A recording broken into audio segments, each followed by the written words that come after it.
As a sports fan, 1995 was an interesting year. It's probably a year you lived through.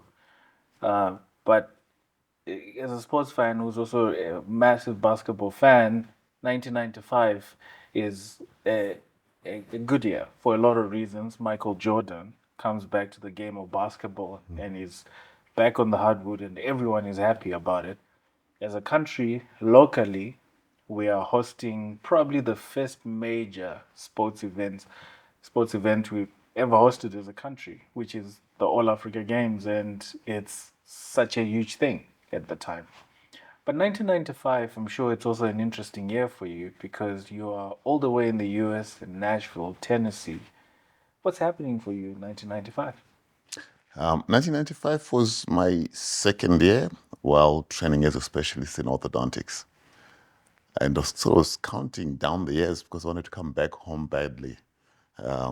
So 95 was very routine, part of the process of training. Our instructors always joke, they call us slaves. You're really slaving away. You're trying to learn as much as you can. So I was just right in the middle of learning. In a sense, you're not even aware of what's going on around the world because you're so focused in your training. How hectic was the program? Very hectic. Residency. Very hectic because in regular private practice, you work with assistants. Right. You are we a number of assistants that you work with. You don't have that many assistants when you're still training. You're doing almost everything yourself. You take photographs, you take X-rays. Then we used to develop them. It was analog. We didn't have digital technology like we do today. Yeah.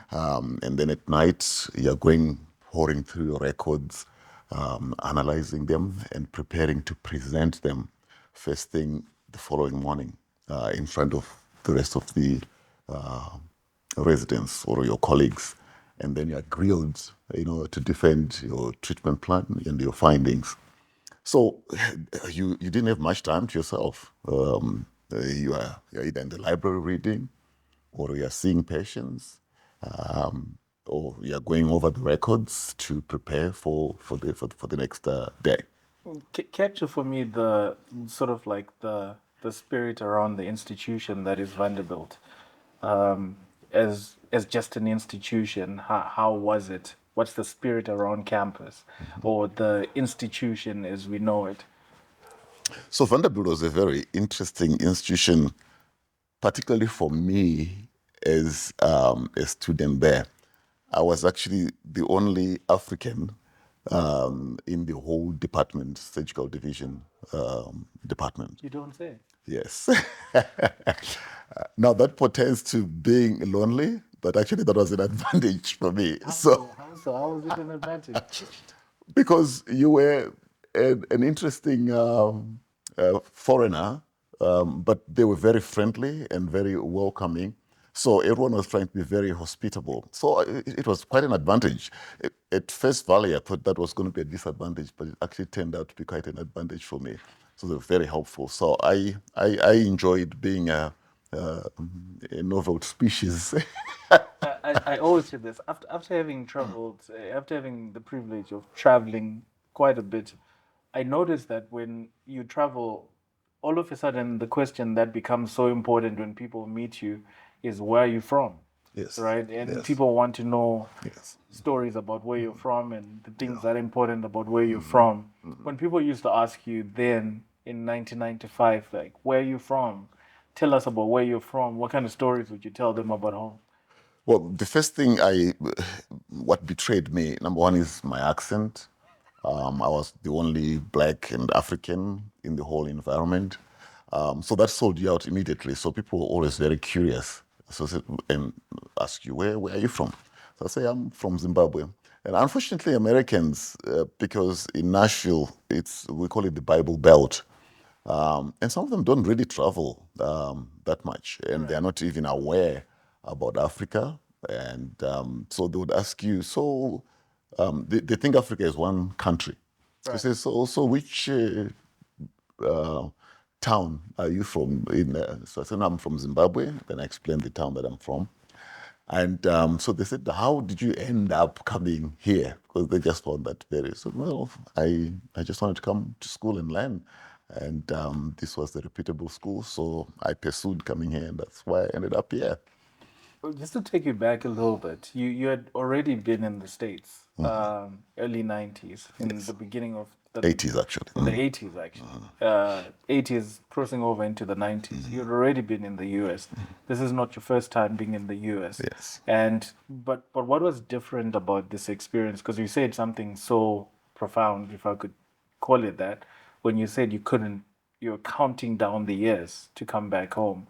What was ringing at the back of your mind that pushed you to say, I really want to come back home. I really want to come back home. Part of it maybe is part of my whole journey because I went to dental school as a mature student. I didn't just come from high school to go to dental school. So I'd been working. I was a biochemist before. I worked in government here in Zimbabwe. I was working at Chirimika Hospital. I'd actually reached a senior level as a medical laboratory scientist. And then I just decided to change careers. Oh, wait, hold on a second. Let's backtrack a little bit. Take me back to that period. Just Parenyatwa as an institution. What was it like, especially in your field as a laboratory scientist? So it was a wonderful learning environment at Parenyatwa. So it was a teaching school, a university teaching hospital, and we all disciplines trained at Parenyatwa, whether it was in the labs, the pharmacy, people, doctors, nurses. So it was a wonderful place where everyone is learning, and you have your professors and instructors there. And kind of the spirit was that everyone knew that you serve your time in government and you have your own dreams, so you make the best out of it and plan your future. And no one ever stayed at Parenyatwa forever. You ended up moving on to whatever your future opened up to. And now let's fly back to 1995. You said you'd already you joined medicine as not medicine dental as a mature student. Yeah. You can pick up from that. So when I left as a medical scientist, as a biochemist, yeah, I decided to go to dental school, which I went to Boston. That's where I did my dental school, because that's where I'd actually gone for my master's in biochemistry, and came back home, and then went back for dental school at Boston University. Because I was a mature student, I was already married with a one child then. There was a seriousness to come back to your question. Says, what was the sense of the agents to come back? So, mature student, you wanted to improve yourself, get into a new career, but it's unfortunate because you can't be before you go through the training. So this was a necessary evil. Let's get through this training. Let me finish it. I want to go back home and establish myself because I'm starting late as a professional. Because when I came back to establish myself, I was now 37. And there I thought I started late. There I thought I started late. Yeah, so that's what spared this always thinking that I need to finish and go back home. How are you navigating the period between it's 95, you're in your second year of your residency. How are you doing? How are you getting paid? Like, are you getting paid at all? No, you don't get paid at all. So my wife was a nurse, working as a nurse at one of the hospitals there, and we were with a little stipend, not much, that nothing to write home about. So you're on a small budget. So those years were probably very tough years. They were very tough. They were very tough. My goodness. Yeah, very tough. And when someone is thinking about this, like, oh, they're in the States, he's at a very elaborate institution learning. People think it was all rosy, but No, not no, quite. not quite. And what kept you going is just the focus of getting. It was a wonderful institution, You are getting training at one of the most reputable medical universities in the world, and you want to finish and come back home. So while the privilege of being there, I think, sort of was a consolation, even though the basic life, there's not much entertainment, no social life at all. But Nashville is quite. It's It's quite. country, It's country. country and Country western, capital. Yeah. yeah. And the time that I was there, actually, it was voted one of the most hospitable cities in the US. And the interesting thing about it, country music is not really black in the sense of the American culture itself, Yes. So with my friends, as I told you, I was the only African there, and some of them were Southerners from Georgia, from Alabama. So on weekends, sometimes we'll join and go to the clubs there. And I remember there was this one particular one called the Wild Horse Saloon facing the Cumberland River. So we are there and we're dancing on the floor, and everyone says, "Look at this African!" And I just do my own moves. They call it boot scooting boogie dance, and I'm just doing my own dancing. I mean, we are Africans. We're very rhythmic. Yeah. So you just dance to the rhythm. And I enjoyed it. Yeah. But what were you doing then to keep in touch with home? Because it's not like now where there's Facebook, Yes. where there's the internet. Back then, you needed to write a letter. You write a Calling letter, was expensive. you have to call home. I did manage to have my mom visit once. She came and spent about 2 months with us. So that really was special for my mom to come over. But otherwise, it's not like now where you fly back home. I mean, we didn't have the means, we didn't have the money to be able to fly back home every summer, like my kids were able to do when I sent them to college. So we were gone and you were gone. So I remember the first time I went for my master's, it was just 3 years. I never came back. And then when I was in dental school, I came back just once. So I'm talking of a period of nearly 11 years. I came back home maybe 3 times. Shoot. Gone and gone. So you just had to be writing letters. And What about music? Like, yeah, are you connecting with the music? What are you doing to keep that sense of home alive, especially in an environment where you're the only African? so there was a Department of African Studies. Most universities in America, there's the Department of African Studies. So I would go there. They would collect all the newspapers from the Herald, the Herald, whatever other newspapers were. They would collect them from different countries. And then I would go and pour over them and catch up with what's happening home. So every Saturday, I would make sure I'm going there to see what new information is happening at home. And you really needed to be able to keep up what's happening. So that's what I used to do. And then music, of course, you just hear about the music coming home, and sometimes someone sends you a tape and so forth. It wasn't like now where you're going on Spotify or Apple Music. It wasn't there. It wasn't Yeah, there. yeah, It was a different time. different time. So 1996 comes around. For us as a country, the we're sort of like getting into an interesting time. Our economy isn't quite recovered yet from the drought years, which was 91 and 92. And there's a lot of stress just in the overall social space, as we could call it, without being too explicit. But what's happening for you in 1996? So in '96, that's when I started my last year, and I then was going to be finishing in May '97.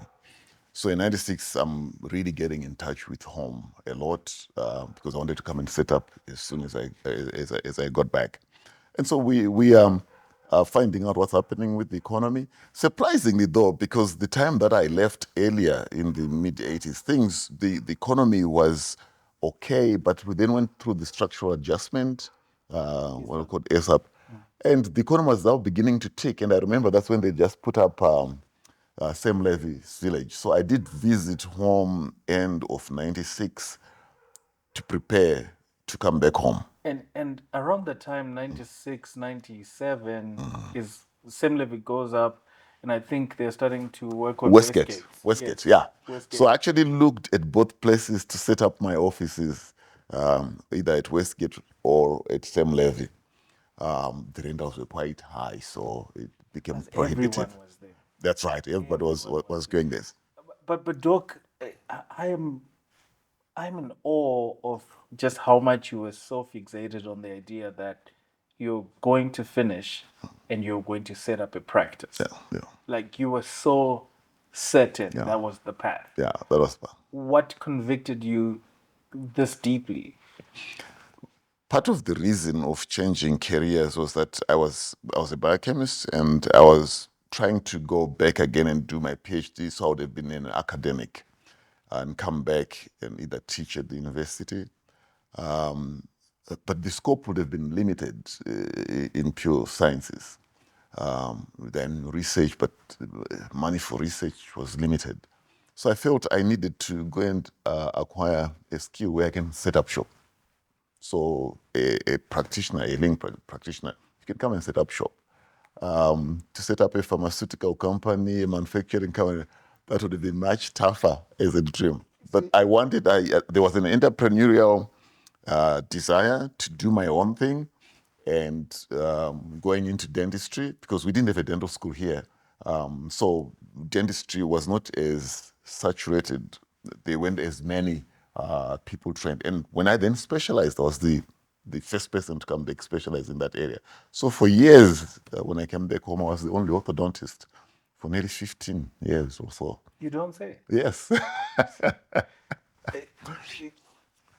You guys, the guys that are from the class of the late 80s into the mid 90s, you had such an entrepreneurial spirit. What is it? Was it something about the environment, or it was just you guys were coming from a different class? You had experienced Rhodesia, and you had crossed over into Zimbabwe, and you had. Well, we'd always been workers. All you knew about was to become a worker. And then suddenly, with independence, this whole new scope, of life that I can actually be a businessman. I mean, businessmen, they were very select to be like the bus owners or Redzo or the guys who used shops, dealerships, and so forth. And not many people went to it. Most people just worked for somebody else. So I think there was this whole new spirit for wanting to become your own boss and do your own thing. Doc, that story is not told enough. That independence came with an opening up of possibility Opportunities that that previously were you wouldn't even undreamt of. think of. Yeah, Like yeah. you wouldn't think of Yeah. certain. Or just think that you can walk into a bank and ask for money to set up shop and do something. We didn't know we could do that. In fact, I know the whole transition early in the early 80s when I first got a checkbook and I applied for an overdraft. I mean, the concept was actually very mind-boggling from our times. And says, I can actually use more money than I have with my check, just write it because I'm working on my overdraft. And I remember the guy who was the manager. It was called Zimbank now, which used to be Raw Bank. So this was a young white manager there. And he called me in like counseling. He says, if you ever write a check beyond the money that you're I'm going to send the police after you in overdraft. And I'm coming there, like I went to the headmaster's office and checking and so forth.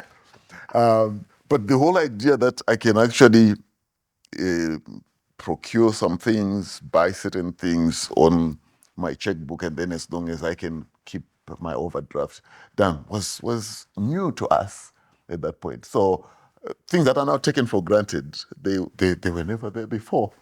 And so yeah, that So within the medical field, there were very two no private practitioners who were black. they were in medical for the medical side. In dental, they at that time early 80s there were very few, but there were also private practitioners who were in the medical, but they were far and in between. Most just worked in government. It's imagination is such a powerful Yeah, thing.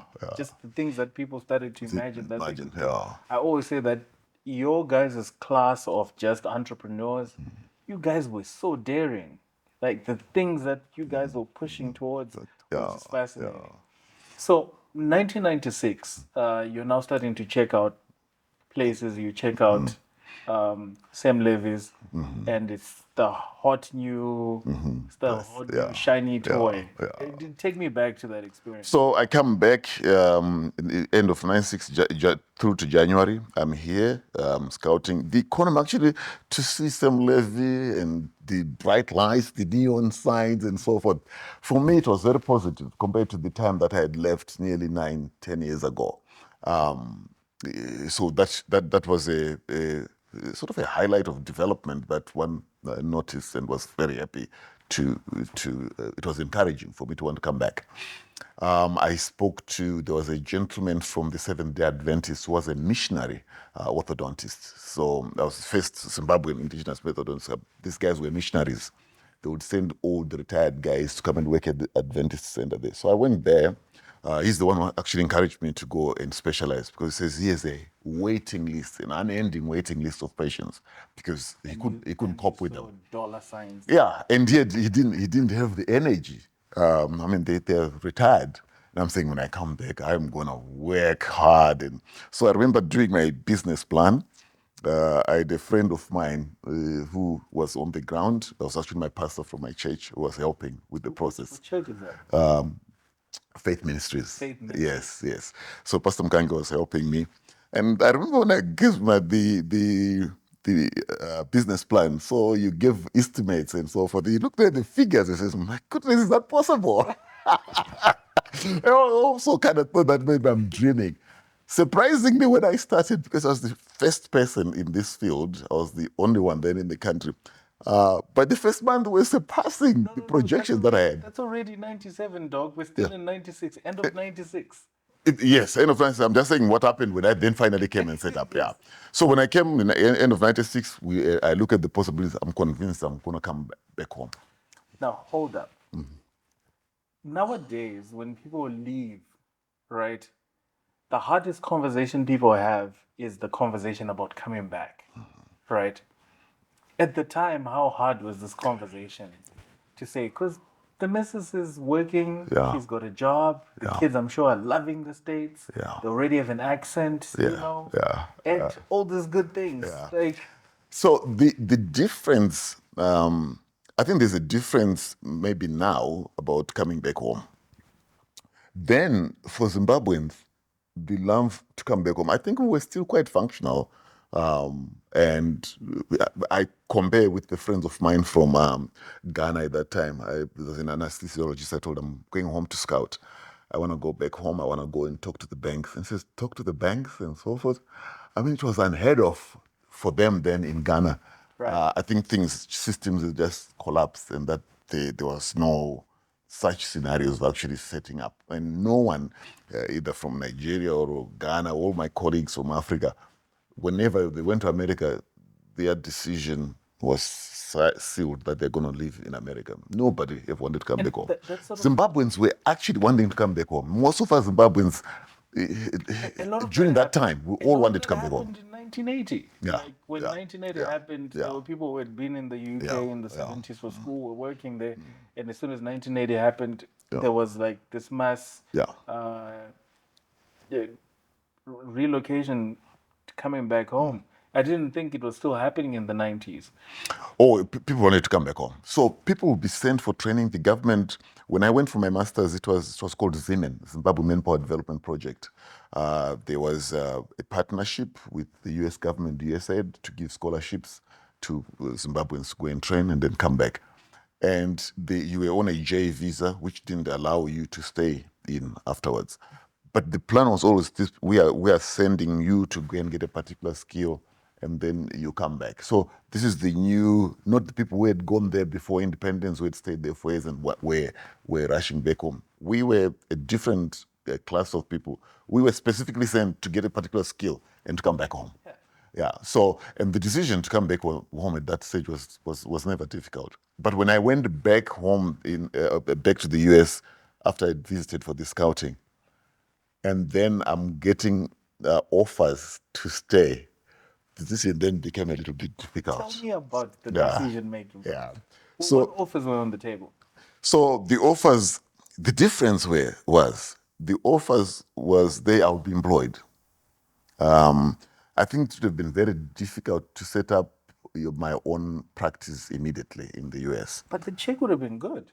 And the pay was good. It looked good for me then when I was still in ortho school. And I remember actually, so there was a company called Orthodontic Centers of America. And actually they targeted foreigners who had just trained because they would organize for you to get the working visa and eventually your permanent residence and so forth.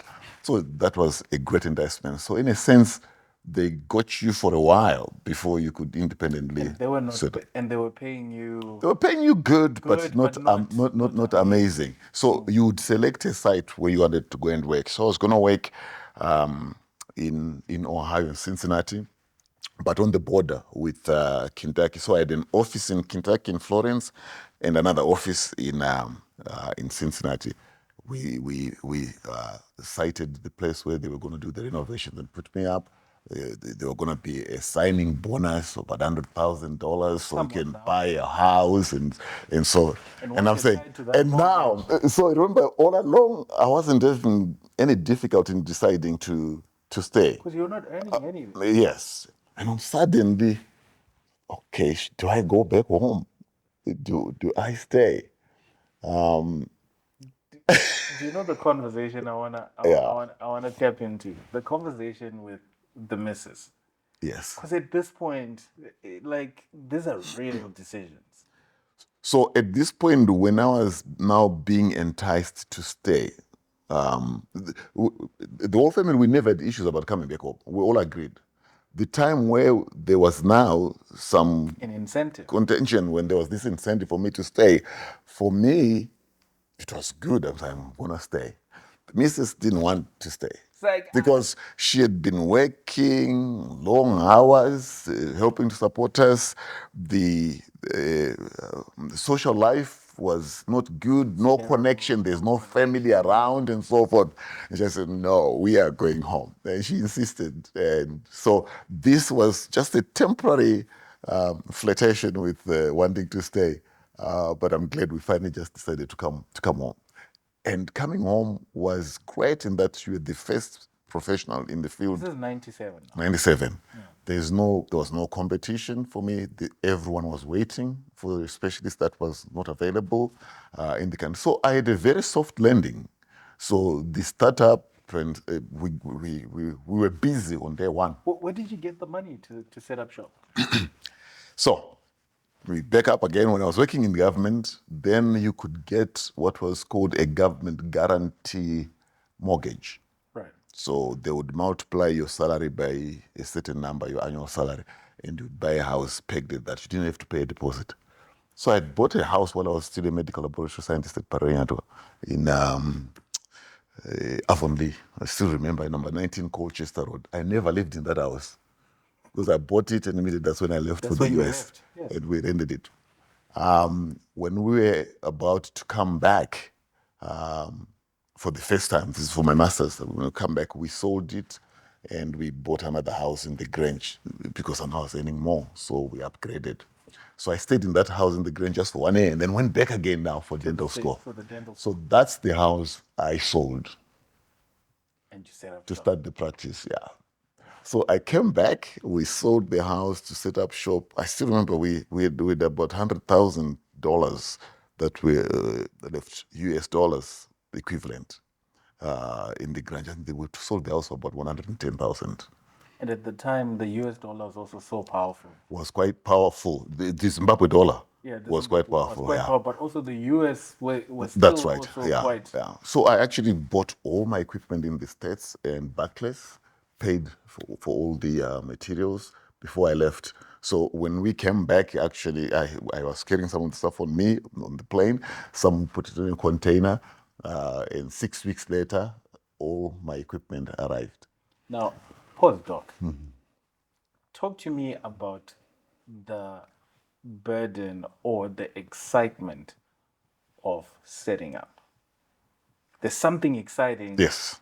But there's also this massive burden. Yeah. About starting up. Yeah. So I had my mentor when I was still training in the US.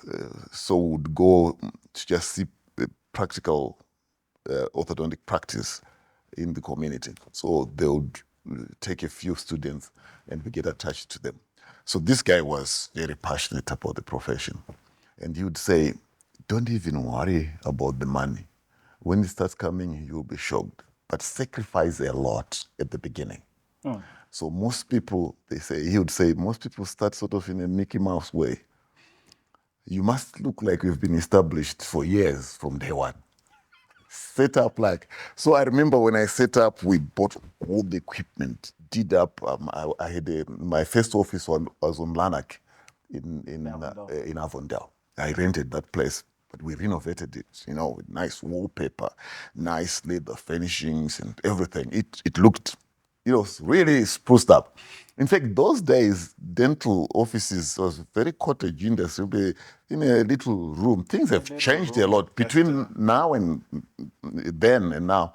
Things have changed a lot about even the whole profession's perception of where they must work, the environment that they must work in. People now like an airy environment, very aesthetic, where the ambience is great to create a good experience for the patient. Then it didn't matter. I mean, you've got a toothache, you're suffering. The list of your worries is how the place looks like. I remember you go to doctor's office, there's old magazines that have been there for the last 20 years. I didn't have it too, so forth. So my mentor says that set up so big. Now, when you start, you don't see, you are not fully scheduled. So I'll tell my staff that, no, when you are scheduling, even if I end up free the whole day, everyone must come at the same time. I must look busy. So we would schedule in such a way that I would always be busy when I have patients, and then maybe the rest of the day when I'm done, I go away until the schedule built up. I'm gonna take that. I'm gonna take that. So it was like, this guy has been in practice forever. This place is established. It's yeah. How did you get word out that there's now? Because people didn't know what it was. Yes. So the good thing about it is that you work through the colleagues as a specialist then. Things have changed a little bit now, but you just went through colleagues. So they would refer all the special cases to you. And then, of course, in your community, from church, organizations, Rotary, and so forth, where you are, you by word of mouth, you let people know that you're now around. So I just committed a cardinal sin. I just started, and we've been throwing out this word so casually, like it's so obvious what it means, right? Orthodontist, like, what do you guys do? Okay. So orthodontics, you are a dentist first, but in a sense, it's one of the special areas of dentistry that is almost completely different from routine dentistry, where you have your teeth cleaned or your teeth filled, teeth removed, and so forth. We don't do that. And also, I must add that orthodontics is actually the first specialty in dentistry. 10 of the last century. That was the first organized training to actually train a specialist, not a dentist, but you finish your dentistry and then you go ahead and train as a specialist. So it's the first specialty in dentistry. There are about 9 different specialties in dentistry now, but that was the first specialty. So our job is to deal with the development of the face and jaws and teeth. I always give a simple explanation to people that at birth, a kid is born, you just have gums, you have no teeth in the mouth. Then at 6 months, you begin to see 2 small teeth coming through. And by the 3rd year, your whole mouth is full of teeth. But you're also growing at the same time. So those teeth can't last you forever because your jaw structure is changing. And from about age 7, you're beginning to lose the baby teeth and you're getting new teeth. The permanent teeth are 32. The baby teeth are 20, which you lose and then come up 32 teeth. Your jaw is changing and growing. So you're talking about 52 different events of a little structure forming in a specific location of one jaw, and it must meet with the opposing one because when you chew, they must meet in a particular way. The chances of something going wrong is very high, and it never always goes according to plan. You think of, say, you want to have a garment, and you have a pattern to sew a garment, a dress. You start off with a pattern, and then, of course, you get the material, and then you must sew. You cut the material, and then you sew it. Between the plan, cutting the material, and sewing it, something can happen there. You end up maybe now one arm is short, and it's go back to the drawing board. Nature is in its blueprint, the DNA, which commands the formation of the jaws and teeth and so, has a blueprint, a map of how things must happen. But the interaction with the environment or diseases that a kid might go through, all those things conspire to change the development. Even the face you end up having might not be the face that you originally have in your blueprint. Kids sometimes struggle breathing through the nose, they breathe through the mouth, and they keep their mouth open. We call it a long face syndrome. So the job of an orthodontist, we call ourselves experimental morphologists. My job is to maintain form, shape, and relationships for function. If that is messed up, the function is not good, the aesthetics is poor, and structures destroy themselves over time. Now, that's a good ad, Doc. That's a good ad.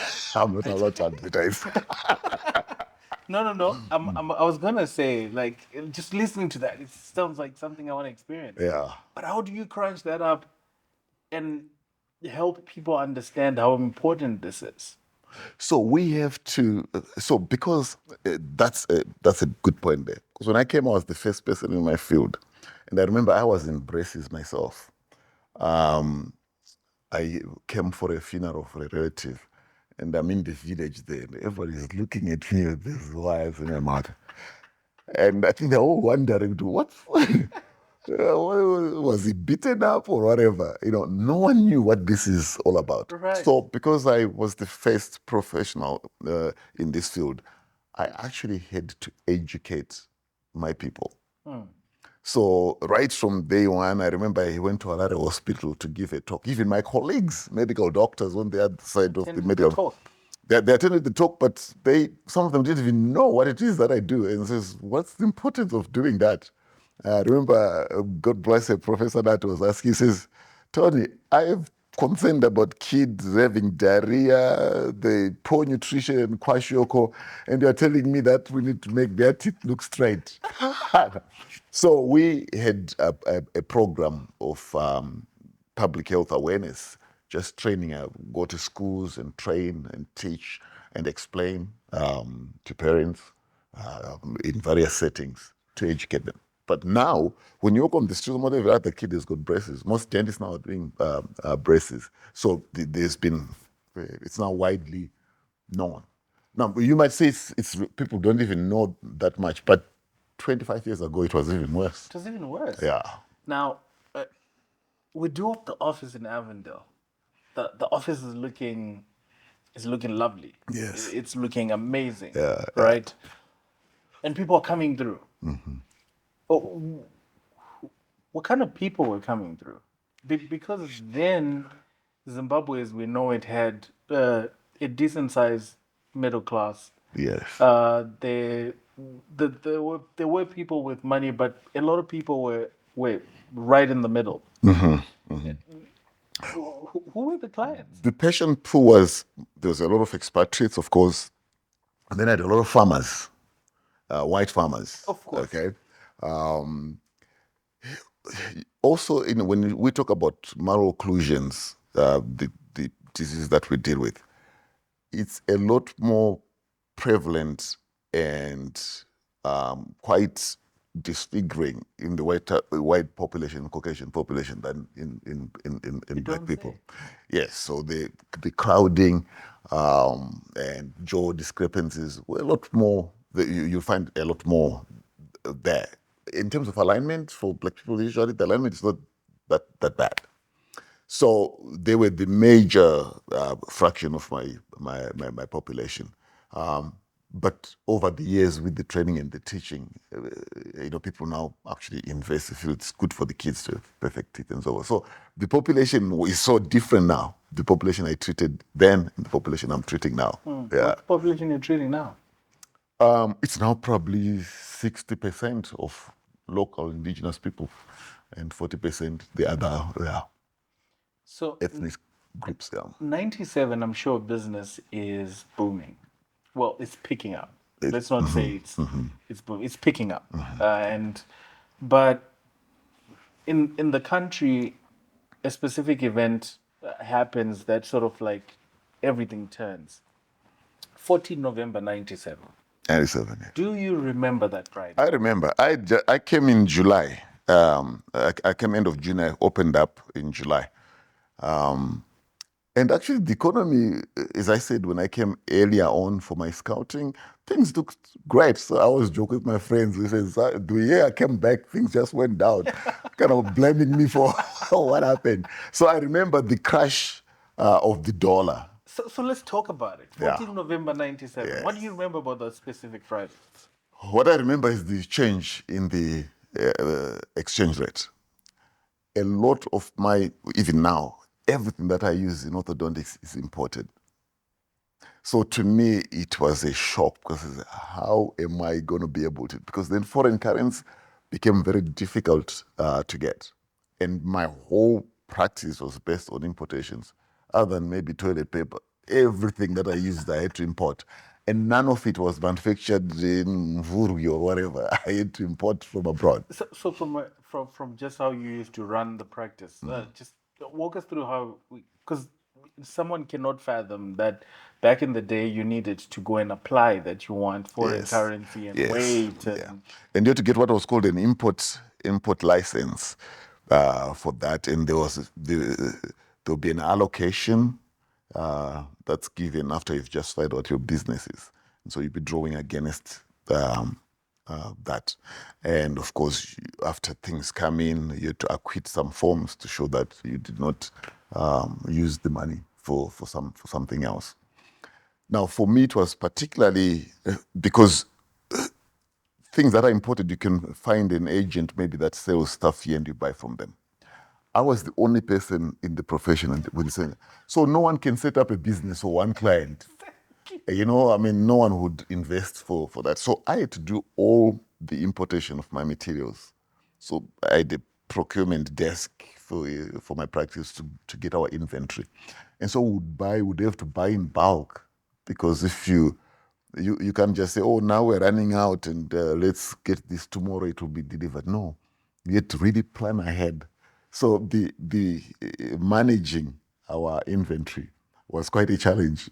And your cash flow, you had to be very smart about your cash flow. But fortunately, the materials is brackets, wires. These are not perishables. So you can stock and it can work for a long time. Yeah. Now, 14 November 97 is popularly known as Black Friday. Yes. On Black Friday, the Zimbabwe dollar lost almost half its value. Yeah. Like in an instant. And I was too young to understand what that meant. Walk me through what that really meant, because you were running a business, you're already a father, you had a family, and the day after, the 15th of November, what was this? It brought a lot of uncertainty because now your planning involved a dimension that you didn't have to bother about before. That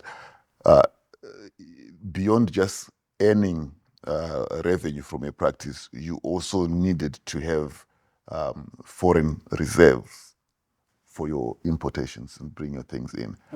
And you cannot be guaranteed to have it when you need it. So it created uncertainty. But the amazing thing, though, I think Zimbabweans were quite resilient. And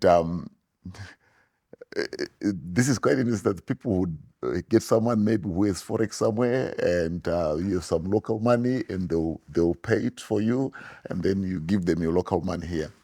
And I always joked and said, to get money from the bank and to organize a transaction, the amount of paperwork required to do that, and collateral requirements. And yet people just trusted each other. I'll shake your hand. I think I'll figure out how to get you the forex that you want. And someone will give you the money that the local currency that you wanted. And there were always some mishaps where some deals went sour. But the volume of A good percentage. I think Zimbabweans were amazing. The level of trust and coming through for each other with a handshake without a paperwork and no collateral.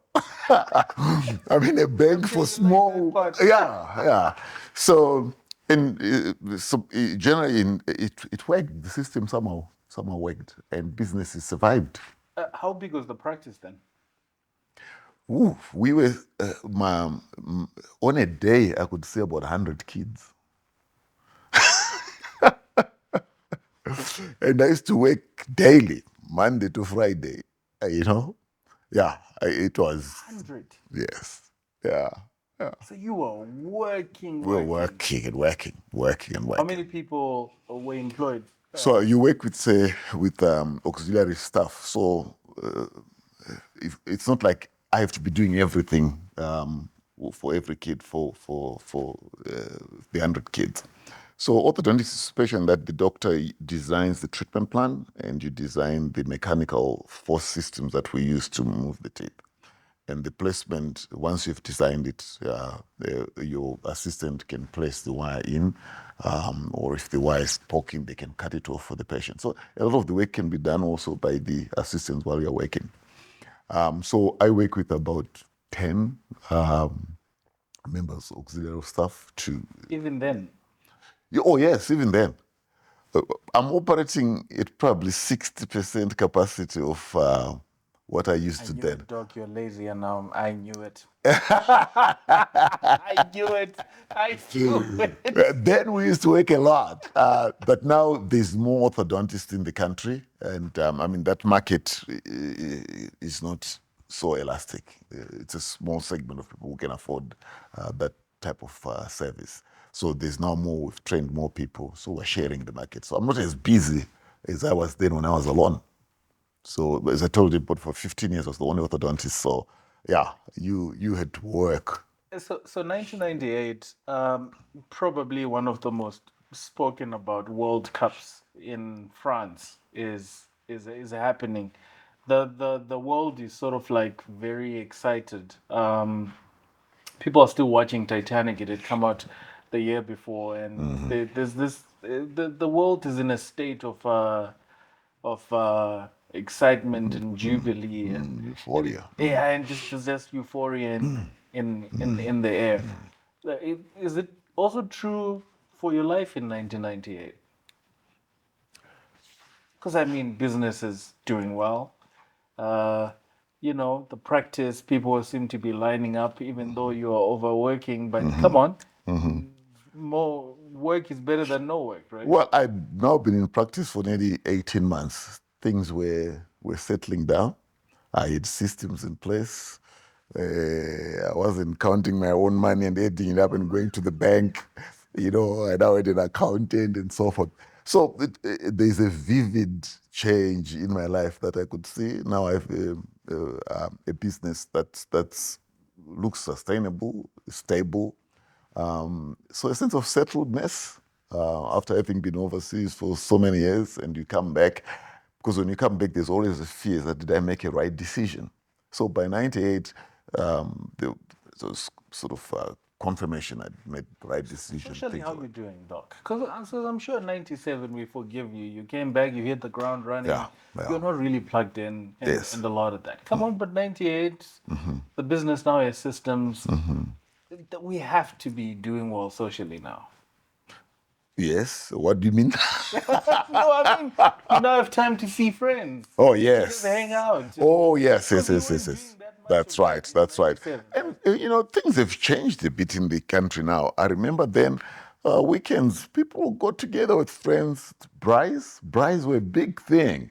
So every weekend, at my place or at a friend's place. Are you telling Well, me there was a time when brides were not a big thing? no, braais were a big thing. I think they're not a big thing now. Yeah, they're not a big thing They are not a now. big thing now. I mean, I feel there has been a sort of a change, social fabric in a very erosive way. You don't even know it's happened, like erosion. You don't say, you don't get a big donker suddenly. It's slowly, it just gradually, and then suddenly there's this big gaping thing in the earth, but you didn't see it actually happening. So I feel, we don't have that much time, which is the downside of entrepreneurship. People are running their own businesses. Everyone is almost self-employed. People joke as if it's someone talking to themselves walking. You know, he's an entrepreneur. He's having a board meeting with himself. So I feel people are starved for time for social. I think then it was wonderful. So 97, a lot, Yeah, 98, a lot of that starts to happen. happened. Yeah. But I want to take it back a bit. You did mention the importance of just putting systems in place. Can you just uh, dive a little bit deeper into that? Like the importance of putting together Systems, systems. yeah. So, in our profession, particularly in orthodontics, and where I trained in the US, they laugh at the orthodontists because we're very system people.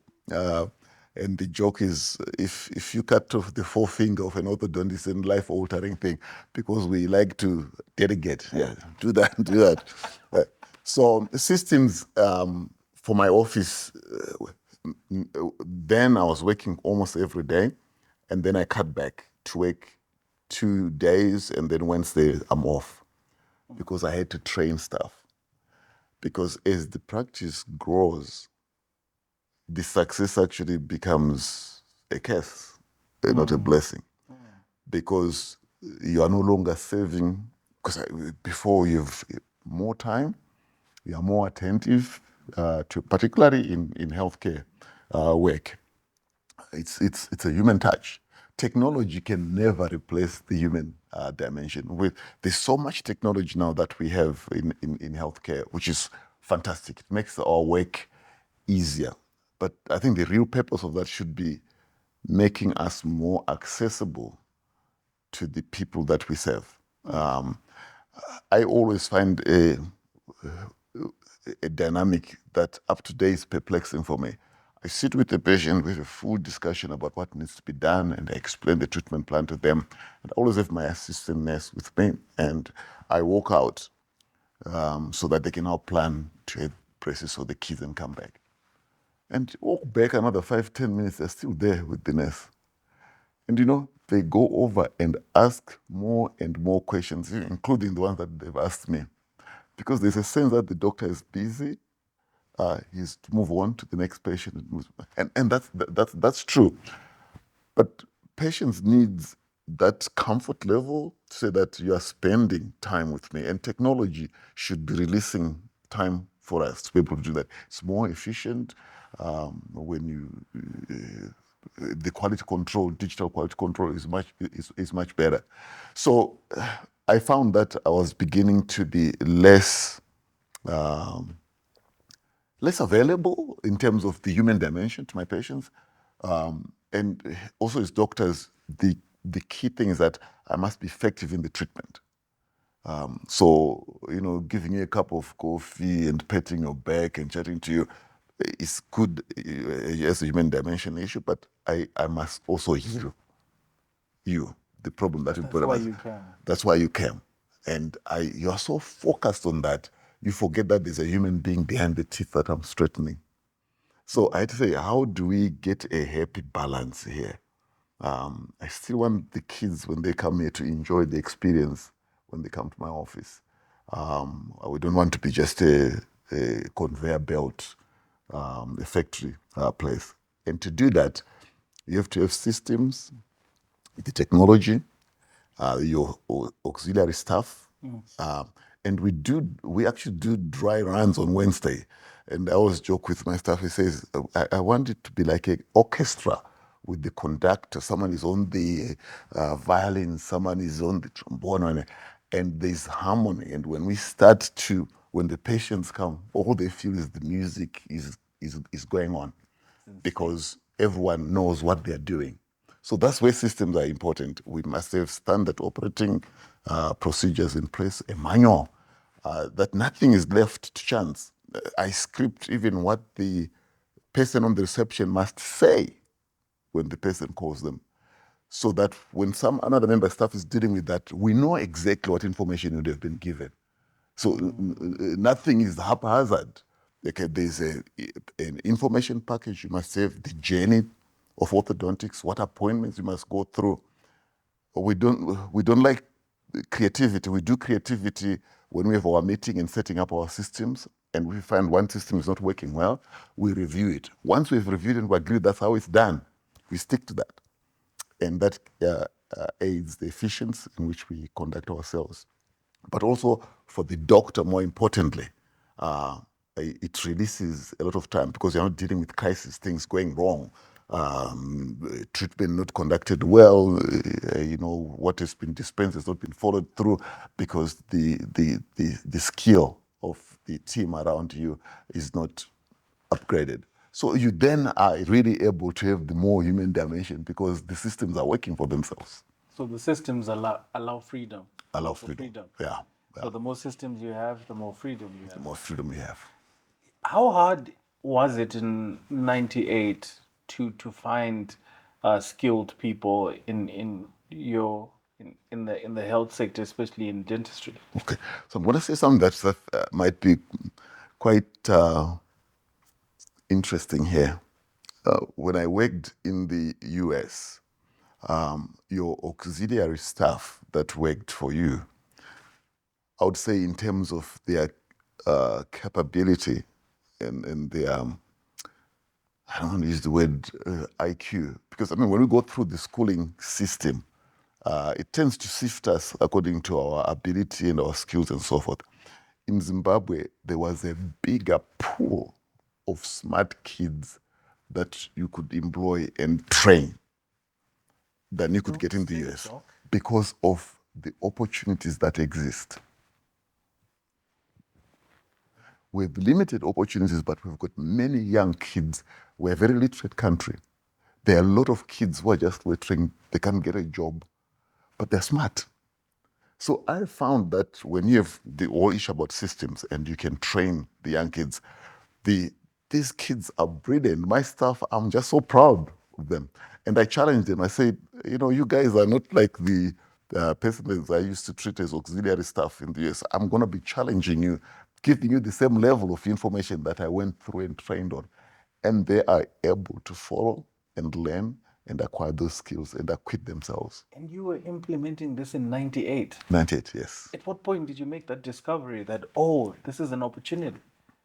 When you advertise for a post and you see the number of people that are applying and you look at their qualifications, you have a kid with 10 points or whatever, he had 8 A's at O level, and they couldn't afford to go to university.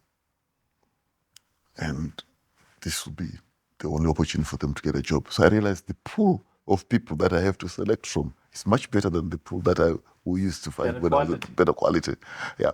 So I then said, so with this, if I really put them through a rigorous process of training, they have the capability to operate at a much higher level than what I'd been experienced overseas. What do you remember the most about 1998? 98, I remember that's when I was able to go on vacation. The first time since you became a working adult. As a working adult, to actually organize a vacation and travel. I went with my family and we went to Australia. Why Australia, dog? Like the hours of being in a plane. Because it was a different place. When we traveled, we used to go through the UK to the US. So this part, the Western Hemisphere, I was familiar with it. I wanted to go to a new place. So, yeah, I didn't want to go to the UK or whatever. I'd been there even though not as a tourist. So I wanted a whole completely new place. But why I'm saying I remember that vividly, because I was so scared to go away. You're not your business. Business, yeah. But systems, doc. Systems. And that's actually what cemented the whole issue about systems for me. To say that people are important, people matter. And the workers that you work with don't limit the skills that you dispense to them. No, let them limit themselves. But people want to work to a standard. It's amazing how people like to work up to a standard. So they become more prouder of themselves because they feel there's a breadth and scope of work that they do, which is important. and it requires, it's demanding. They have to learn and they have to continuously improve themselves. So it gives a sense of pride for them. So I was so scared that at that time, because I still new, even though I was creating those systems, say, what will happen when I'm away? You know, How long were you away? away for 2 weeks. 2 weeks. Ah, 2 weeks. How often were you calling? I was calling every day. I was calling every day. But I say that in terms of also just reflection. I think I liked myself then. I liked that person. How so? He didn't take anything for granted. Oh. You know, he didn't sit on his laurels. So there's a story about Avis.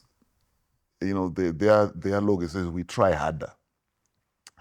The company that had always been very established in car rentals was Hertz. I mean, who knows about Hertz now? So in my generation, we know about Hertz. It was there. That's the one that used to be advertised by what's his name? O.J. Simpson. He was a. Yeah, probably. Yeah. And then Avis came in. It was the little guy, a new guy in the field. And they said, well, we might not be as big as Hertz. We don't have a huge fleet of cars. But what we'll promise you is that we'll try harder. You know? And I have found that, when you get bigger, the tendency of resting on your laurels or becoming too comfortable is actually dangerous. When you are fearful, like that younger doctor who was even scared to go away on vacation because I cared so much for my patients. I want to be like that person again. And I have to consciously every now and again to say, this is the kind of person that I want to be. This is the kind of doctor that I want to be for my patients. I must worry so much. I would remember the names of all my patients. I'll meet the patients on the street, I can name them. You get big and you just know the face. Yeah, I think it's one of my patients. Like the teeth. But The teeth look good. look, yeah. It's one of my patients. Yeah. So I don't know how it applies in other fields and in other endeavors of life. But for me, I found that just that human dimension, again, I keep going back to that. Doc, I know you touched on this a little bit, but I need you to just explain further. Studying late, studying as a mature person who had actual responsibilities, how much did that put fire on your bum to just push so hard? Yeah. Because if this fails, You've put your family at risk. Okay. We were, yes, this was a better aspiration, but we were reasonably comfortable as a professional. I had an income, I had a home, and we sold things to go to school. And if this doesn't work, you have to go back to start further back than where you left off. So that was a lot of pressure on me as a mature student. But I must also say that, in a sense, it was an advantage because your motivation, you're not wasting time, and you want to learn. This is not just a routine. Every moment, every interaction with a professor, I want it to be meaningful. I really want to learn. And sometimes in school, you are only worried about passing the exams.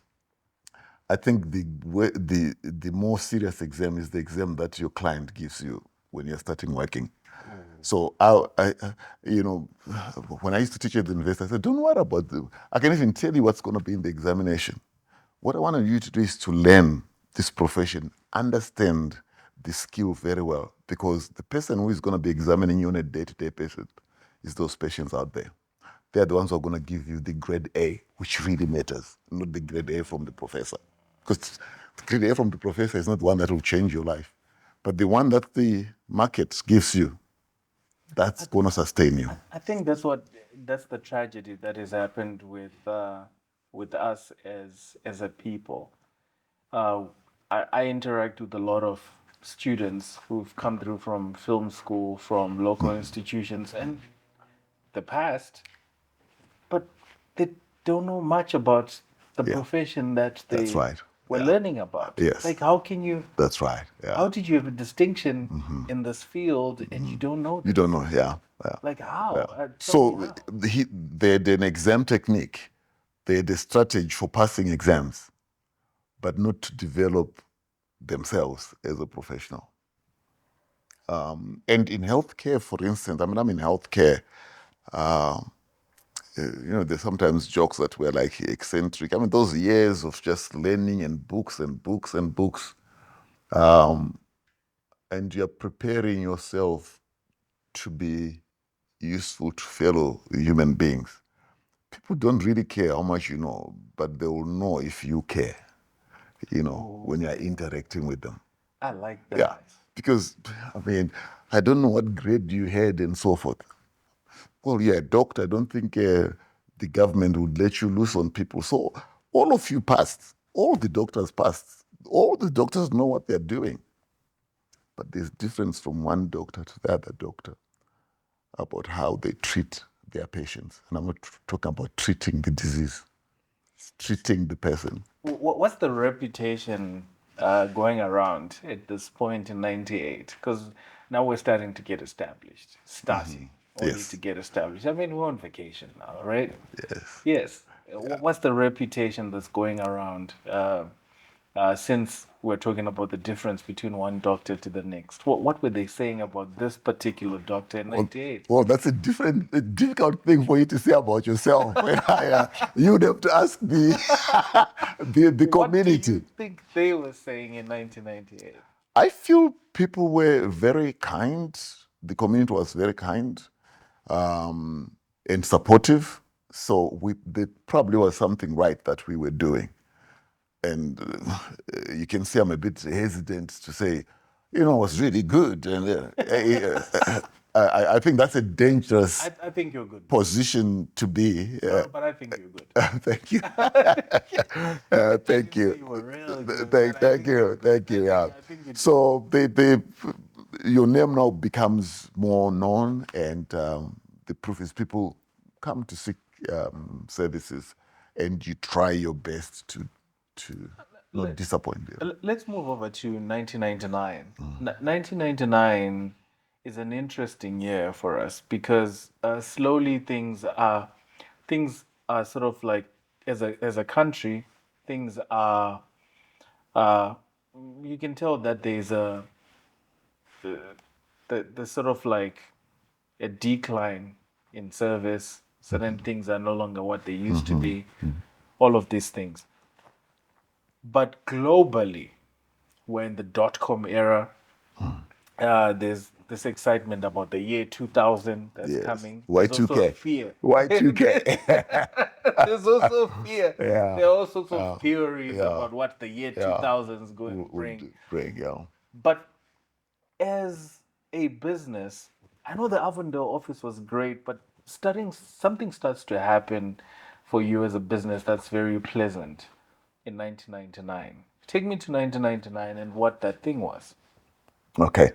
So, well, there's all this excitement that's going on, but also 99 to me, I remember 99 particularly because as a country, I think there was a shift a little bit. There was more tension in our political. Of course. Yes. So Opposition politics was introduced. Yeah. So what I remember was the constant strikes that were going on. Yeah. And of course, in the healthcare services, we can't do that. We can't, yeah. And the disruptions that will be occurring. And I remember I was, yes, in Avondale, there was a fear that sometimes people can come and burn buildings and so forth. So 99, that's what I remember most about that. How was that as a professional working in the healthcare sector? That period, that tension. Yeah. Well, as a healthcare, your staff would still come to work because we're in the health sector. It's essential services. So we can just go on strike. But then there was risk when they took public transport, and also maybe there'll be no public transport. So there was just a bit of uncertainty. And remember, it's 99. I've been in practice now. It's now maybe now 2 years. That's my 3rd year in practice. You're not quite established. So, that's the tension that comes with the policy. Said, okay, there's a hope that we need some change in the country, but also business, you want stability. These disruptions constantly. Your bills don't get disrupted. Your obligations stay there.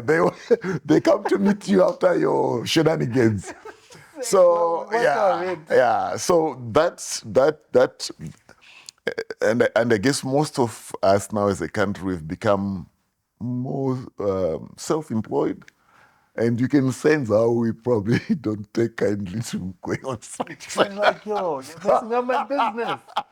You're messing with the money. You're messing with the money, yeah. So yeah, I particularly remember that particular phenomena in the nation. In the nation. But 99 is the year that you also start to think about moving from Avondale. Yes. Yes. Moving from the original office to another office, office. not to the one that I'm now. No. Yeah. On East Road. Yes. East Road, yes. So yeah. So you're right. So 99. That's when. My research, though. Yes. Good kid. So we bought land. In fact, that one was an interesting saga. I bought 3 properties before I could build. Tell me. So the first property that I bought was on Cannock Road in Mount Pleasant. And then to get a permit then was very difficult. I mean, it's interesting how city council has become very friendly now. You can get a service station next to your house. It was difficult to get a permit. And medical services, we get what are called special permits. So we're allowed to set up in a community because that's the community that we are serving. So I couldn't get that.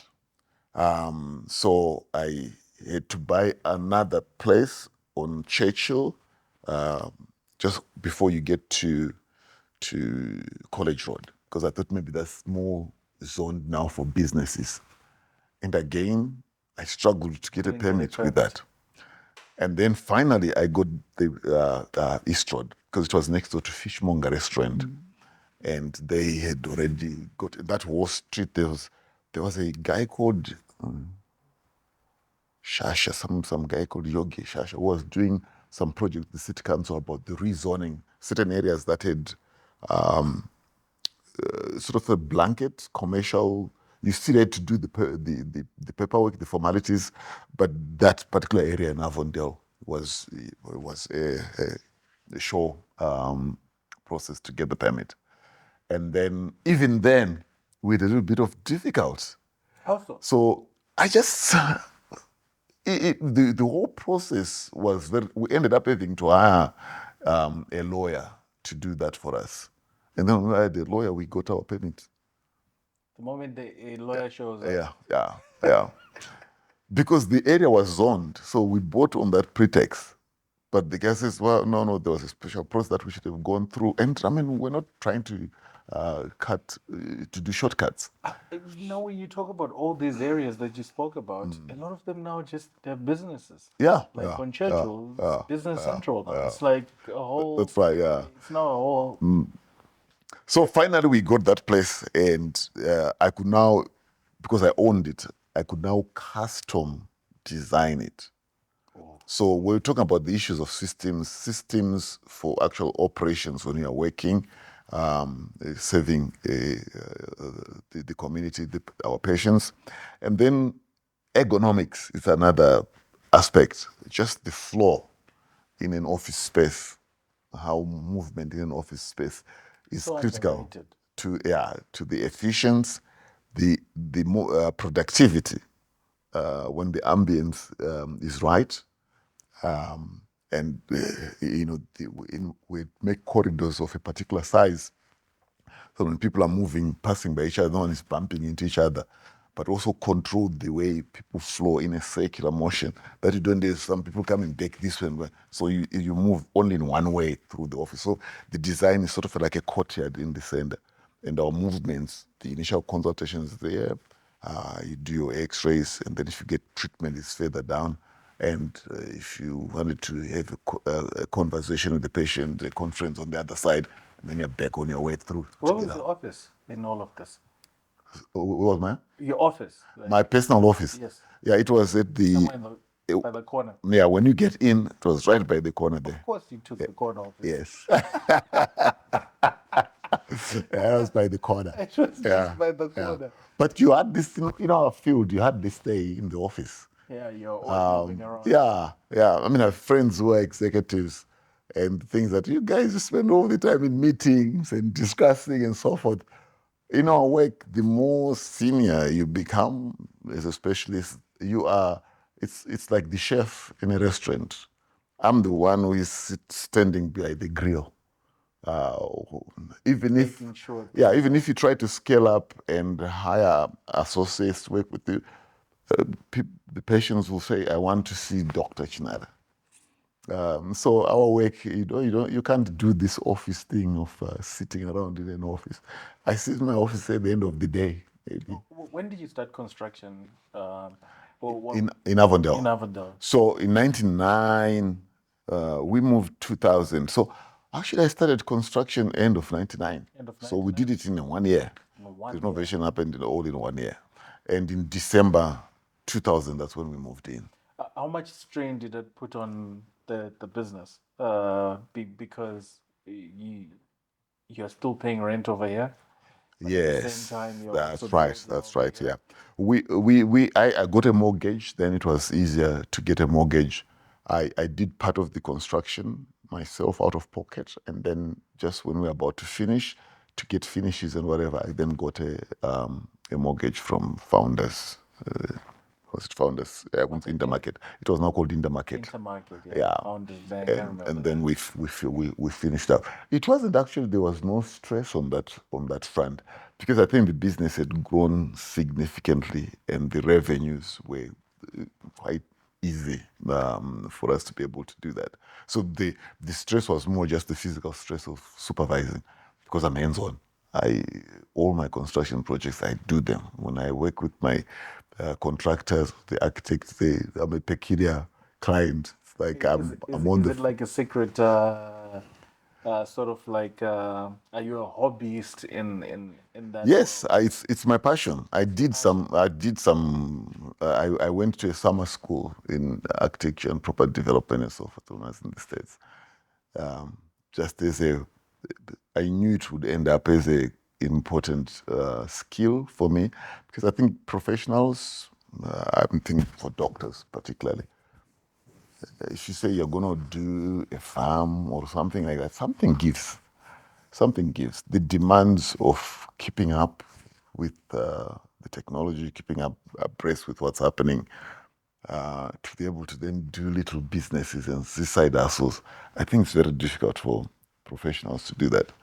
So you can either then do equities, stock market, get your broker to do stuff like that, or do property. So I figured I think I'll need to do property. So I enjoy it.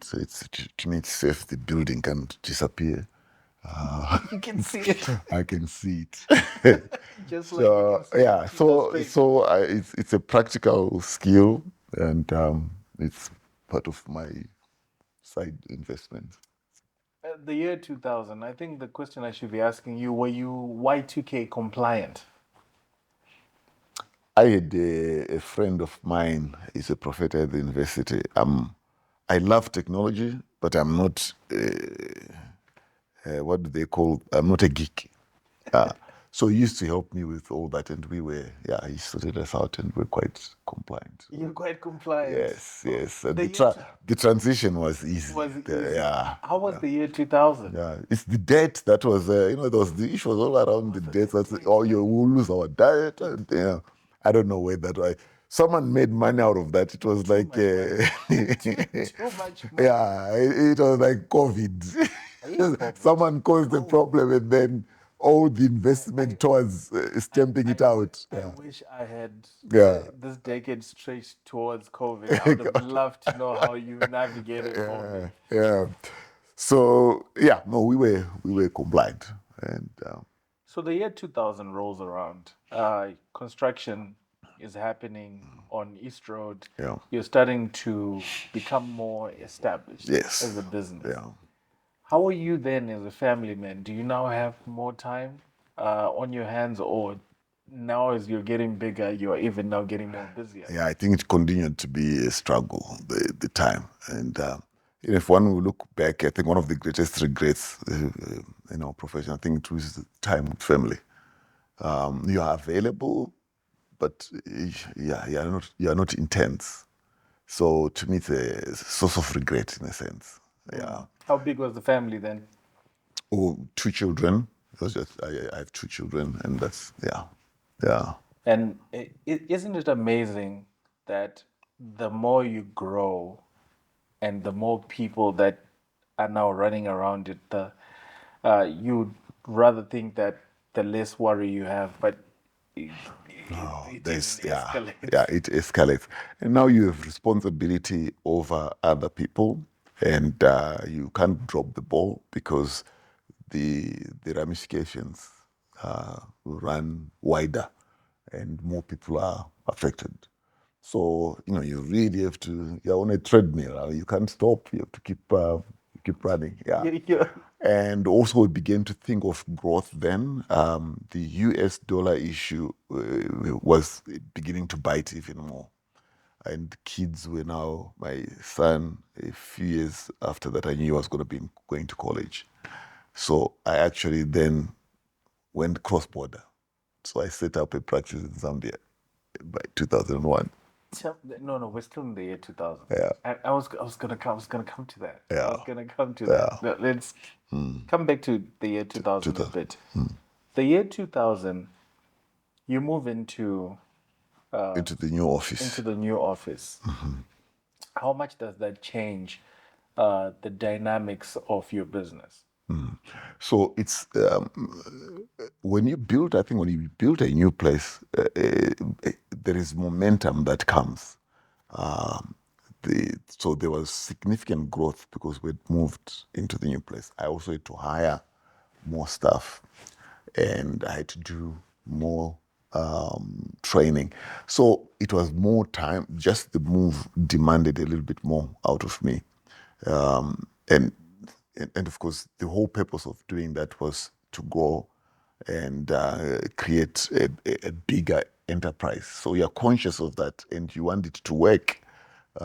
It must impact the community that you are serving. It must be recognized that now we've geared up. We're operating at a new level. So we had to go into the training. I had to get new equipment as well. New equipment, That's a lot of money. different technology.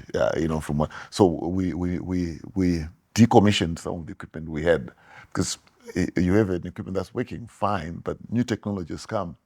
And sometimes there is a lag time where you don't necessarily have to jump in.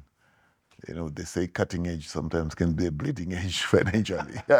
If you jump in too early, before it has been worked out. So by that time, I needed to then change all our X-rays. Now we're becoming digital. We had to change all the equipment to digital. Yeah. You spoke about hiring, and I'm just curious to know, especially in Zimbabwe, one of the toughest things for entrepreneurs is to get quality talent, quality people, to train, quality people to serve, quality people to be in the business. How do you hire? Like, I what's your hiring Yeah. philosophy? Or I think it's 360, for lack of a better word. It cuts both ways. Yeah, and that's the word I want to use. It cuts both ways. It's also difficult to get good employers. Ooh. Yeah. So sometimes employees are as good as the employer, are as good to their employer as the employer is good to them. I mean, it will never be a utopia where incomes will never be, no one will ever say I'm earning enough. But sometimes there are certain discrepancies that are very glaring, where you can't make profit on on the sweat of people.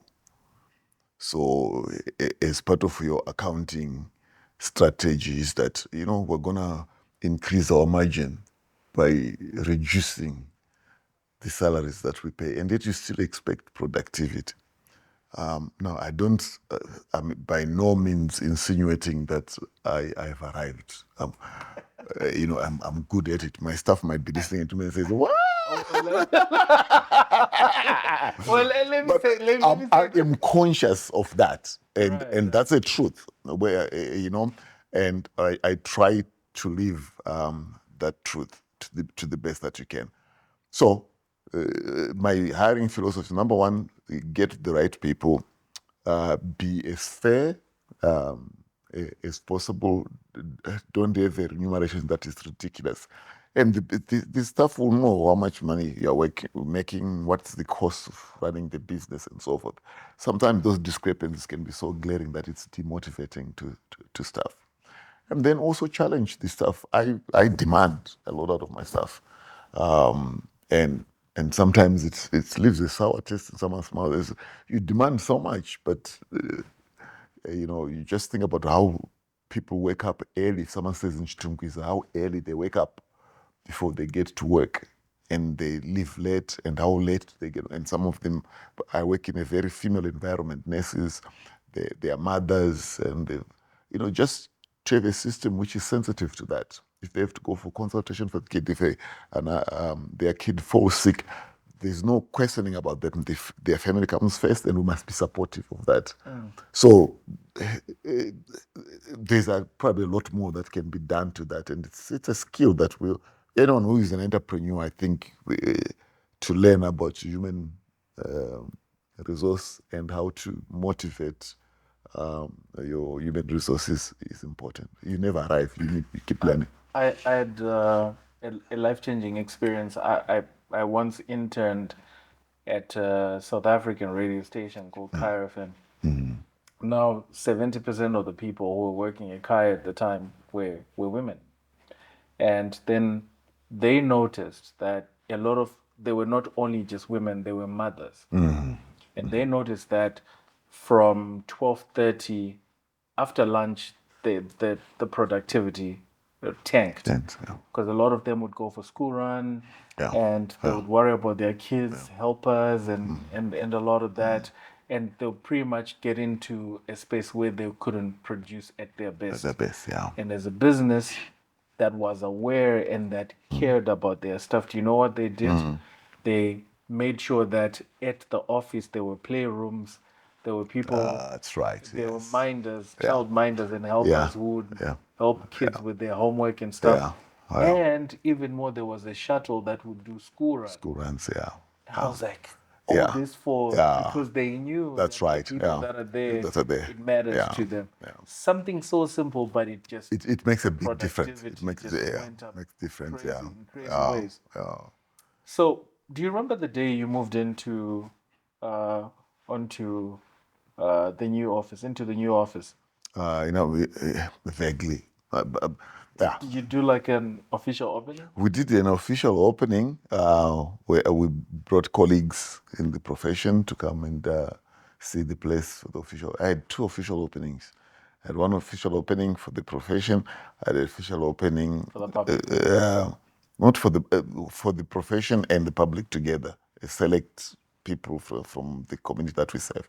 And then the other one was more a family and church who came and prayed for the place. You know, and so, bless yeah. the place. Yes, that's what we did. I like that. So we set them as two separate days.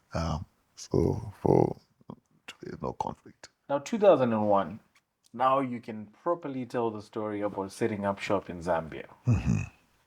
So 2001, even as far back as 2000, I was already beginning to do some investigations to see whether I can operate across borders. So I went to do the registration process to get licensed to practice in Zambia, because you have to be licensed, which was a very simple process. Zambians are very, I think they were quite open for business. I mean, the process was not as rigorous. I see what you did there. Yeah. They were quite open for business. Yeah. So I went there and registered. And so in 2001, we then decided, how do I do it? Do I go and set up from scratch? I didn't know the economy in Zambia. And also even their dental IQ is not as high as Zimbabwe in terms of demand for dental services. Kwacha wasn't doing well then. The Kwacha wasn't doing well either at that particular time. They were also running through problems. I think the president then was Chiluba. Frederick. Yeah. So I then went into a partnership with a dentist who was actually used to laugh. She was from Gambia.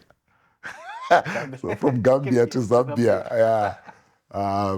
And she had been working in Zambia for a while. She had a very thriving practice. So I then went to provide specialist services. Then after, So how often are you going there? I would go every 6 weeks. So the good thing about orthodontics is that you don't wake up in the morning and you say, "Yeah, I've got a crooked tooth." No. It's something that we plan. It's elective. Everything is planned. So we have why I went every 6 weeks is that when we activate forces, because the drug in orthodontics is force, biological force to move the teeth. So it needs to be reactivated every 6 weeks. So in every 6 weeks, I'm starting new people. And I'm adjusting the ones who are already in treatment. And it works quite well, very efficiently, because they knew this, because I was an orthodontist as well. They knew if they missed an appointment with me, then it'll be another 6 weeks before I come back. So it was, yeah. But Doc, you could have set up shop in South Africa, which was quite a new country with a better economy. The rand was doing so well. Okay. Right. There were rave reviews in. You could have set up shop in Botswana. The pula is always done well, stable, very stable, and very easy for you to get the US dollar you wanted to get. Why Zambia? Okay. Why the Kwacha? Why go through the stress? Okay. In spite of Zambia being Kwacha, they'd actually moved on to multi-currency. They beat us to it. Yes. So an interesting story. I used to treat the governor of the Reserve Bank of Zambia, his daughter. So he came to pay me, and my staff were saying we always only take US dollar. So he comes back to see me and says, "Doc, the staff just told me you don't accept kwacha. Yeah, I didn't bring any kwacha. But can you allow me to bring back the kwacha on Monday? I'll pay your front person there." So he walks away, smiles and walks away. And then I was told he was the Reserve Bank governor.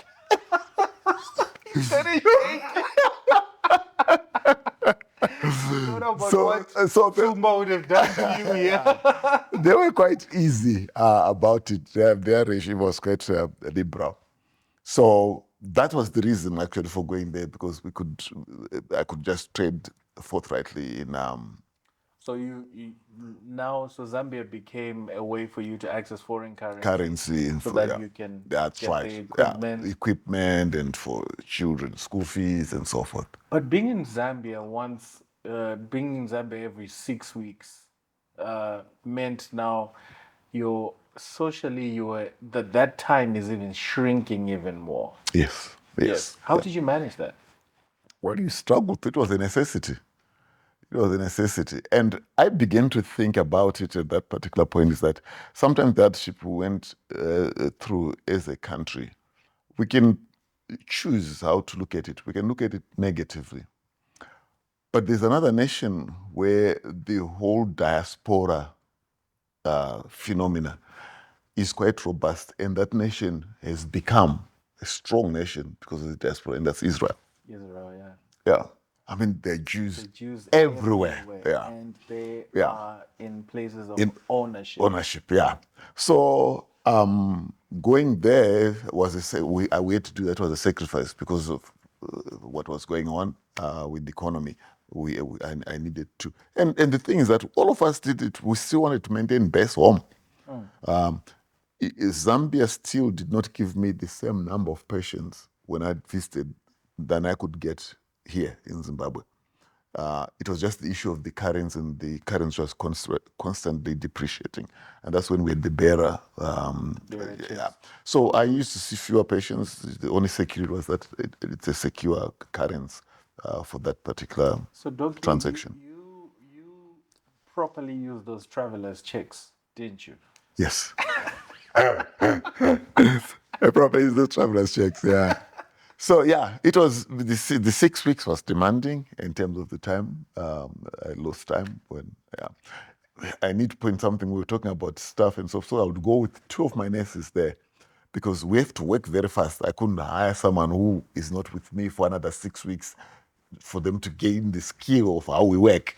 So we joke with my staff. I mean, when you're watching us work, it's like we can be insulting one another. You won't know just by my eye, and she knows what I'm saying. So we work like hand in glove. Right. And that efficiency is important if I'm going to go there just for 2 days. Because if I stayed in Zambia, the costs my overheads would be higher. So it was in and out. So I had to take my own stuff there. So I was talking about stuff getting motivated. So when I would travel, I would stay in the same hotel with my staff.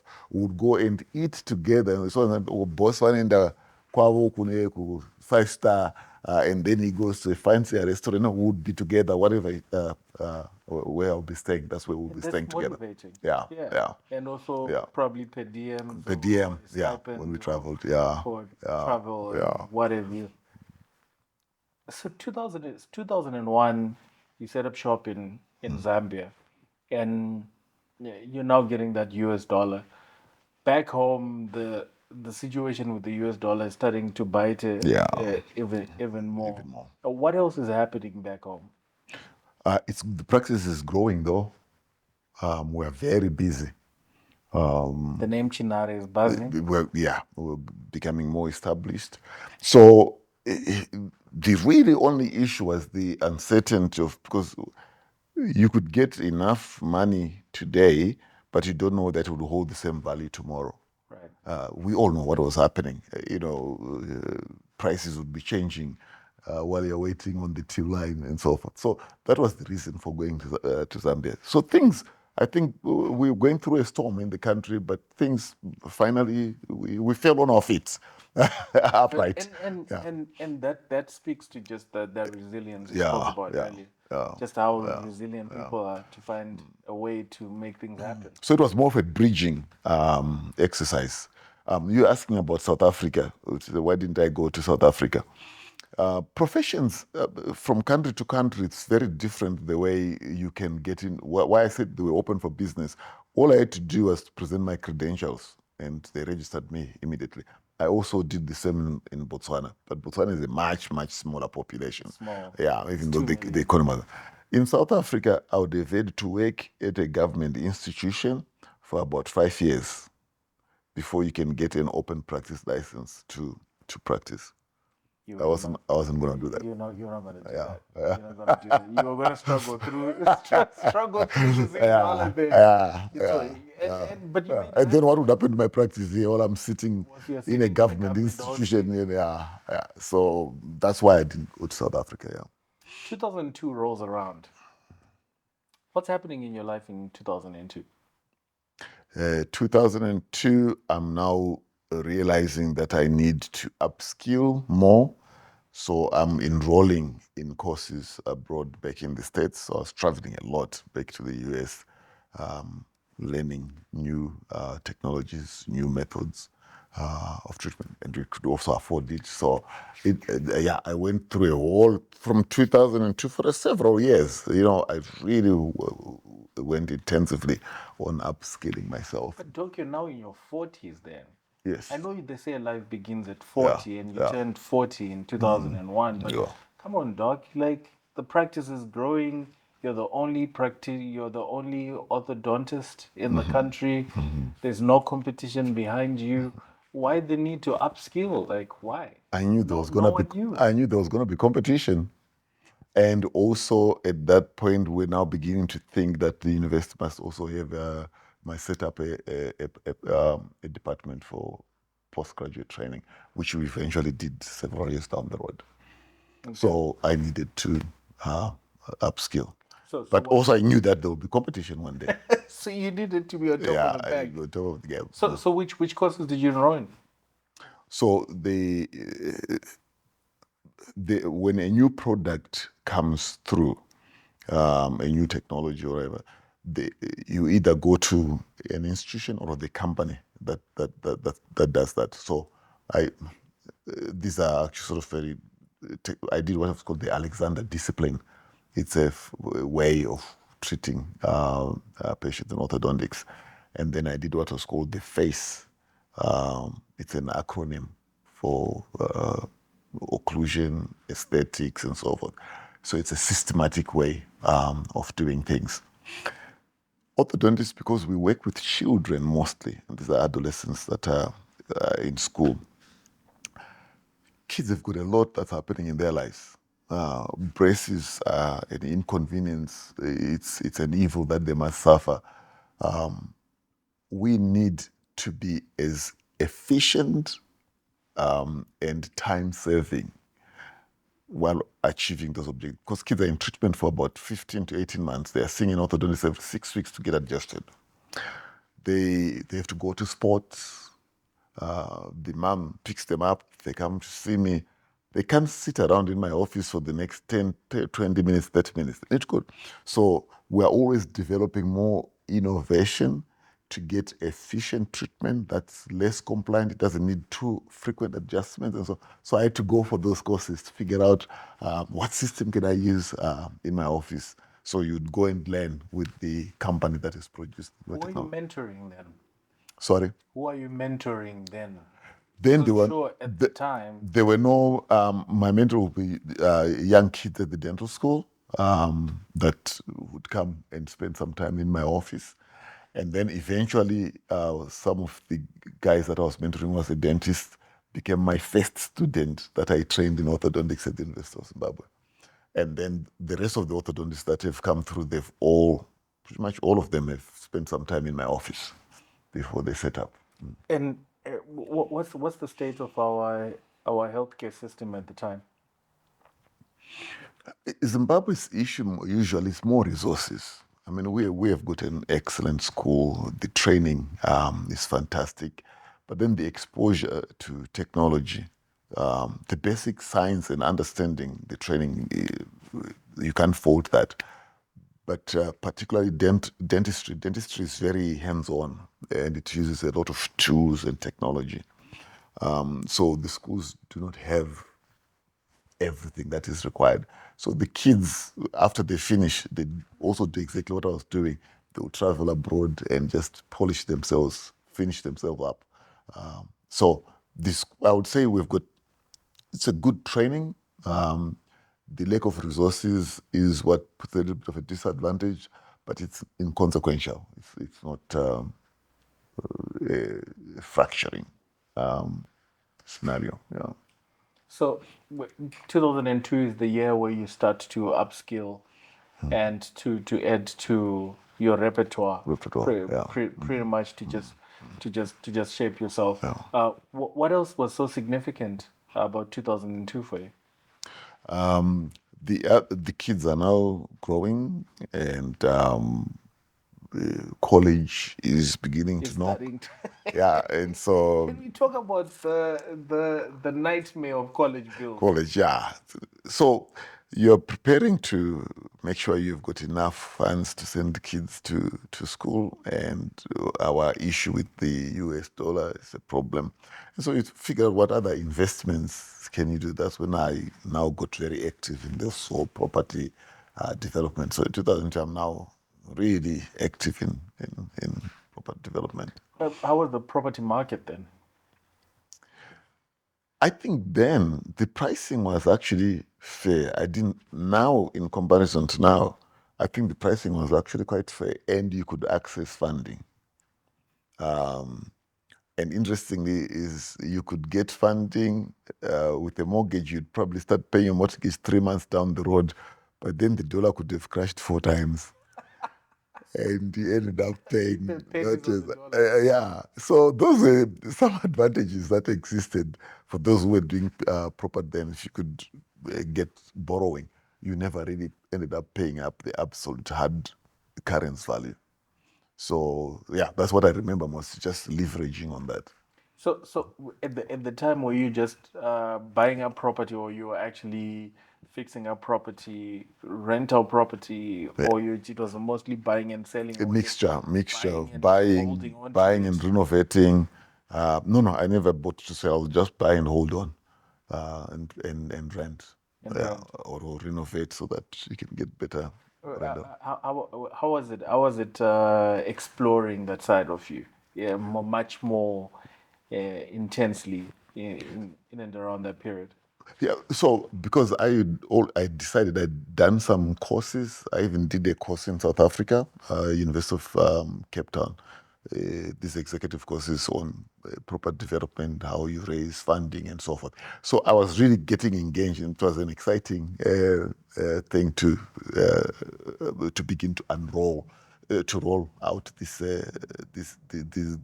side investments that I was doing.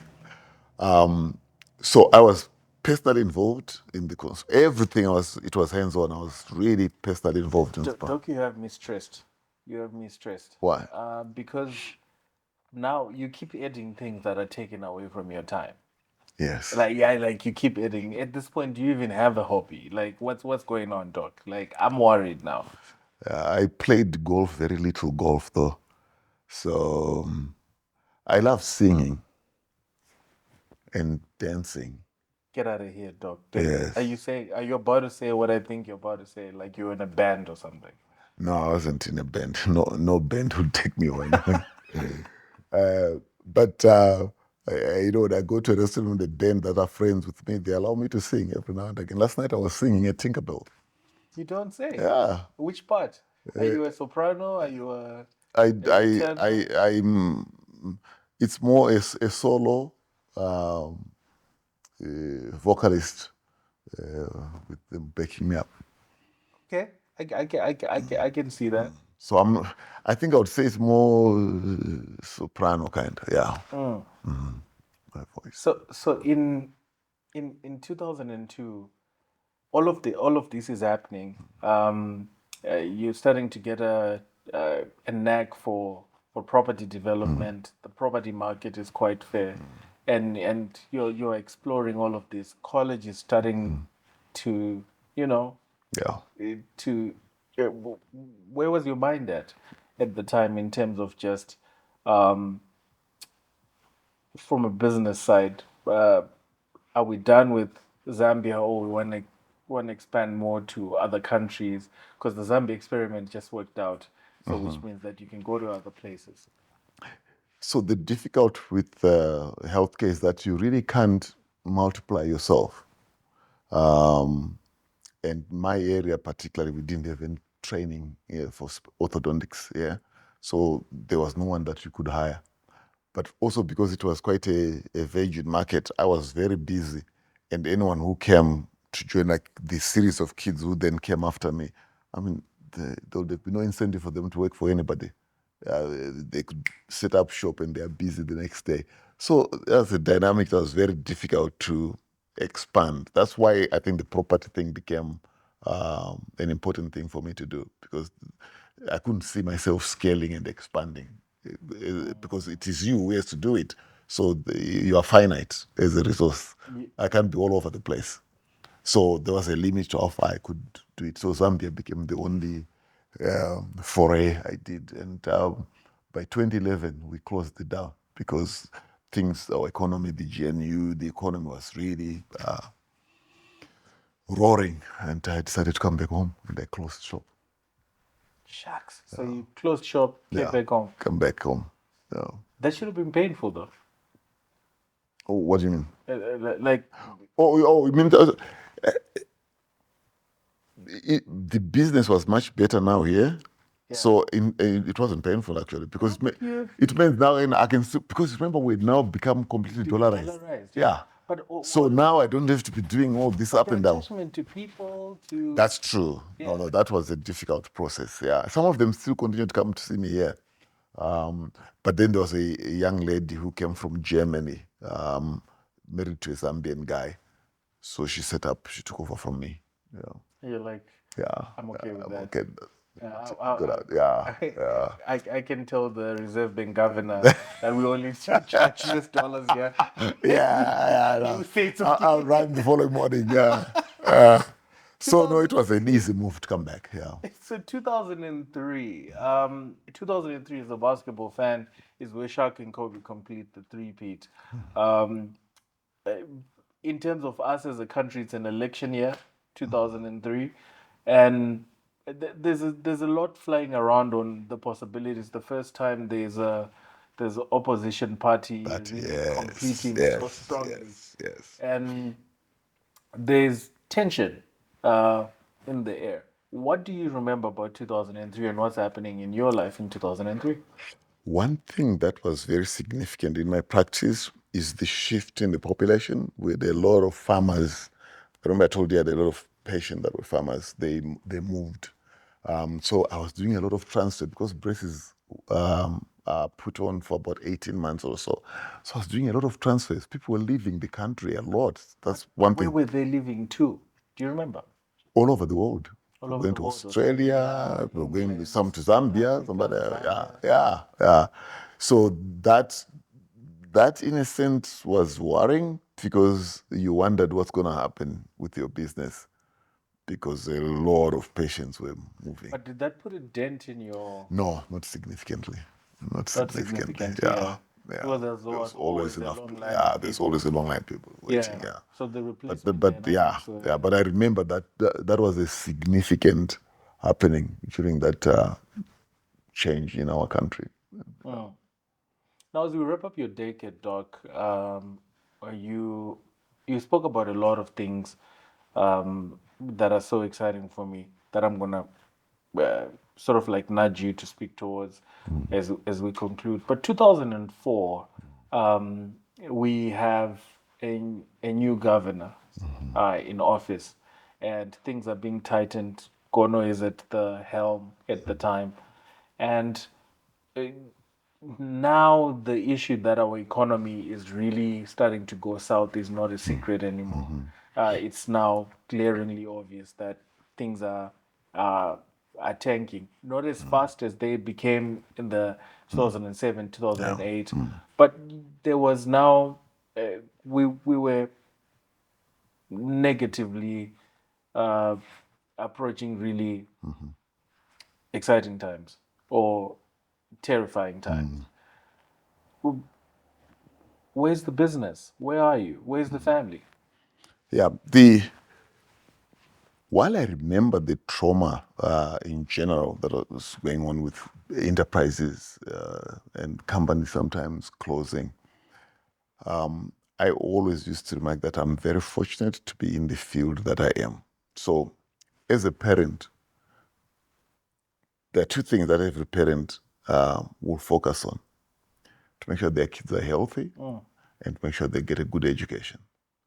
No one ever, even though now and again it will happen, but no one would plan on taking their kids out of a school that they believe is a good school. They'll sacrifice for that. No one would shortchange the health of their kid. So, in a sense, we were a niche service where people would make sacrifices for, and that sustained our business. Because I work with children mostly, I'm treating children.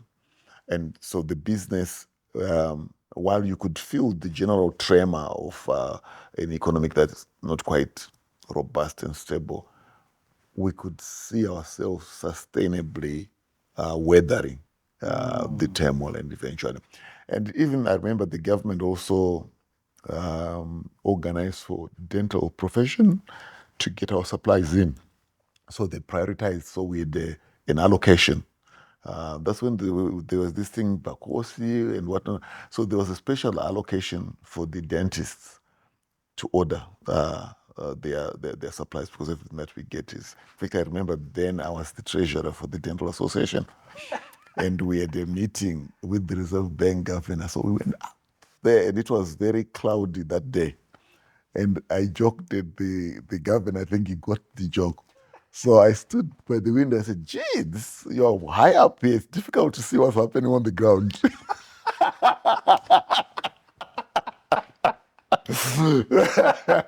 I get you, Doc. Very funny. Yeah.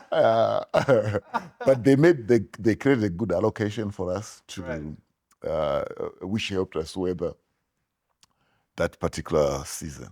Yeah. Yeah.